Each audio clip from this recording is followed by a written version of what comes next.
Hi, I would like to explain a little bit more about guided self-inquiry.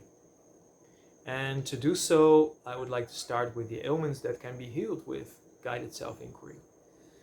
And it can be either traumatic experiences in the past, or it can be psychosomatic issues you might encounter right now, also due to experience in the past. So if we're looking at trauma, what is it, trauma exactly?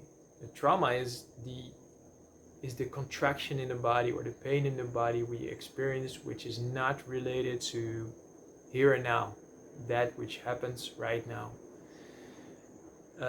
Rather, it's related to something that happened in the past, something overwhelming, some shocking event that took place, which was simply too much for the system to take in.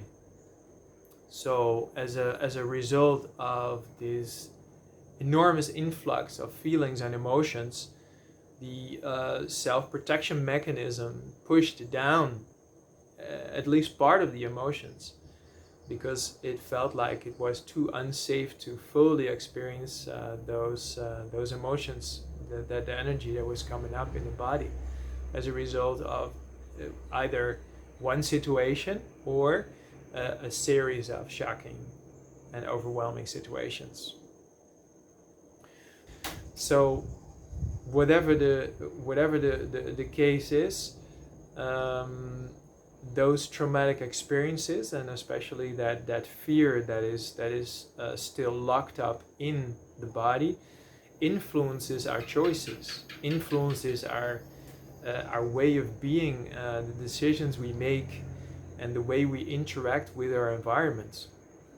And it limits us from being free, being authentic, having our energy flow in harmony. So if we look at that, and we look at guided self-inquiry, during the guided self-inquiry, which is kind of like a guided meditation, where I guide you, invite you to go inside, to make renewed contact with your body and with that part that is contracted. And we just look whatever happens. There's no judgment, there's nothing needs to be fixed. We're just going to look at what happens in the body. And we invite it, the energy to start flowing again. And when that happens, also memories come up, insights come up about how these traumatic experiences and these contractions have influenced our lives after the events, or the events, and it can be also a series of traumatic experiences, how it has influenced our lives. So there's the renewed communication and contacts, and there is the interpretation of the communication. So what does it exactly mean? What is that contraction about? What is the story behind it? And what are the layers on top that are keeping it down? And we're going to give space to that. We're going to give it the freedom to be lived, because yeah, it is there. It is what it is. And it's not wrong, it's not right, it's just what it is. It's just there. It's just a color of our humanity, you could say. And by allowing that, the excessive energy is released.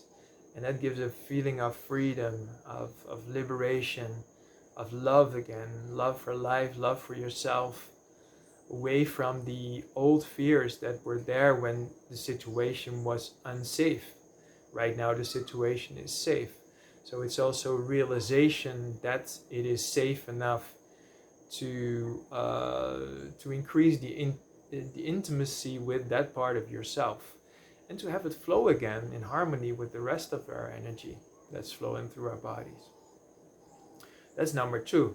And number 3 is that we are going to look at how those new insights and that new state of being can be implemented and kept alive in day-to-day life, everyday life, because there is a risk that it will close down again. So because those neural pathways, those protection mechanisms, they're still active, and they have been active for years possibly.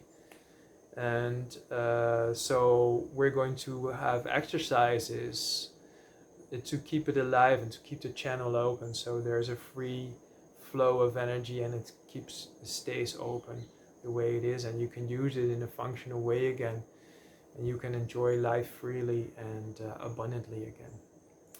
So if you have any questions or you would like to book a session, feel free to contact me and we'll take it from there.